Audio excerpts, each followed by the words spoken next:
Pourquoi l'arborescence de votre site est l'un des secrets les plus sous-estimés de votre SEO?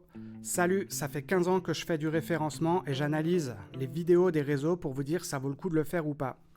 Allez, on regarde la première vidéo. Google ne comprend pas juste tes pages, il comprend la manière dont elles sont reliées entre elles. Et on appelle ça une arborescence. Et il en existe deux types. Le cluster thématique, donc si on part de la thématique SEO, on a en dessous en page fille, SEO technique, SEO local, backlinks, les algorithmes et les meilleures pratiques. Et bien sûr le fameux cocon sémantique, qui doit ressembler en théorie à quelque chose de comme ça. Donc la page cible, les pages filles qui sont reliées entre elles et chaque flèche, et juste un lien qui est fait dans le maillage interne. Si tu veux une vidéo complète sur le cluster thématique, écris-moi cluster en commentaire. Et si tu préfères une vidéo sur le cocon sémantique, écris-moi cocon en commentaire. Et surtout, abonne-toi. Allez, j'arrête là. Il a raison. Si ton site est mal structuré, Google aura beaucoup de mal à le comprendre. Il aura beaucoup de mal à comprendre qui tu es et l'essence de ton site. Il faut que vous imaginiez que Google, c'est un peu comme une grande bibliothèque. Et comme dans toutes les grandes bibliothèques, si les choses sont mal organisées, c'est très difficile de trouver l'information.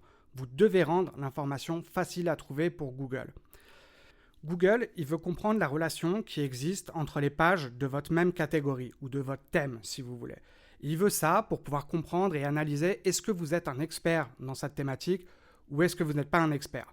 Si vous rendez l'information difficile à trouver pour lui, ça va être compliqué pour vous de ranker. Je vous montre deux architectures de sites différentes et vous voyez ça, c'est comme ça que Google voit votre site. Et dans la première architecture, on comprend très très vite comment ça se passe, comment les pages elles sont liées entre elles, les différentes thématiques qu'il y a du site. Ça va être très compliqué pour Google dans la deuxième architecture de comprendre exactement c'est quoi la relation entre les pages. C'est un peu le fouillis, c'est comme si vous jetiez les livres un petit peu n'importe où dans la bibliothèque.